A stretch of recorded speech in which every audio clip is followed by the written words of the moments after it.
Hi, my name is Ryan Yim, and this is my project predicting thyroid cancer recurrence using machine learning models with feature selection. My research question was whether KNN and decision tree models could provide an alternative, cost effective way to determine if more testing is required for thyroid cancer recurrence screenings. Thyroid cancer is becoming increasingly more common, and this year over 44,000 new cases are expected in the US with roughly 2,300 deaths. Beyond the health impact, long term surveillance costs can range from $1,200 to over $2,700 per patient. And these numbers can show why a digital screening tool using machine learning could help reduce unnecessary physical testing for lower risk patients. This project focuses on long term patient outcomes, so recurrence can happen years after treatment, and uncovering subtle patterns in the clinical data can help doctors monitor patients earlier. And the goal is to provide more personalized, informed care for those who are at higher risk. I built my work by Park and Shen et al., who showed that clinical features are strong predictors. Many high performing models can be hard to interpret, so my project focused on bridging that gap of interpretability. And the models I used are both accurate and understandable, so doctors can see why a patient would be flagged for thyroid cancer or not. I used a UC Irvine differentiated thyroid cancer recurrence dataset with 383 patients, 108 experienced recurrence, 279 did not, and that created a 70-30 split.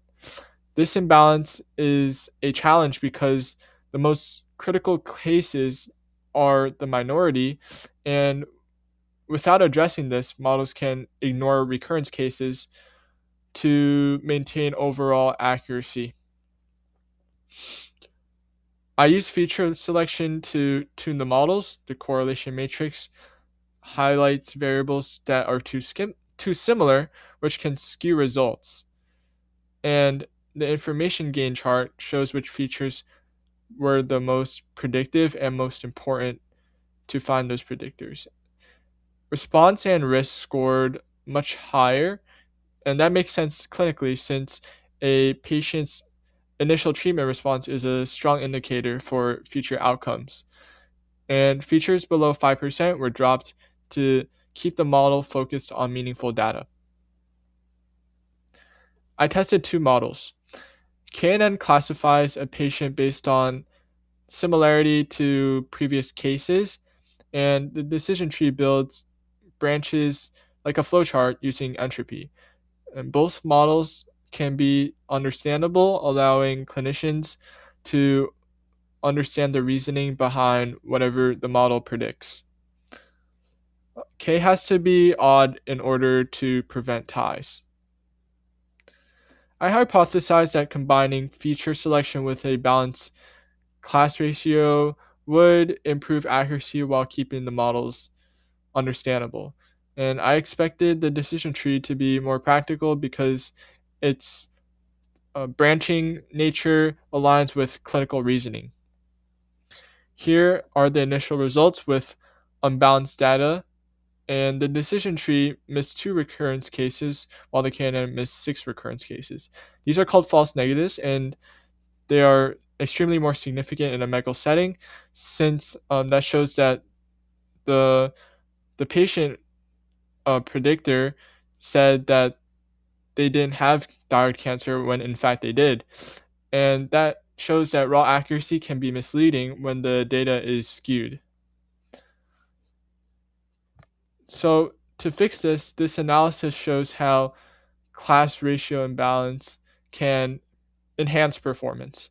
When recurrence cases make up only 10%, the false negative rate is really high, and as the ratio approaches 40 to 60%, the error rate drops and stabilizes, and the accuracy becomes more consistent. The accuracy is shown on the right. And this demonstrates that a balanced data set is necessary for the model to learn the true patterns rather than uh, on being biased by the majority. After adjusting to a 60-40 split, both models improved significantly, reaching 97%. And most importantly, though, the false negative rates dropped in both. Balancing the data made the models much more sensitive to actual uh, recurrence while maintaining high overall performance and accuracy. This tool outputs a probability of recurrence instead of a simple yes or no. This is an example of what my KNN model or decision tree could do, but this is my KNN. And you input data from a random patient, and it will spit out the probability. This supports nuanced risk assessment, letting doctors prioritize patients with higher probabilities for immediate follow up while monitoring lower risk cases carefully. And this is just an example of how machine learning can significantly reduce costs for clinicians. Some final takeaways: a 60-40 split with a tree depth of 3 and a k value of 3 provided the most reliable results.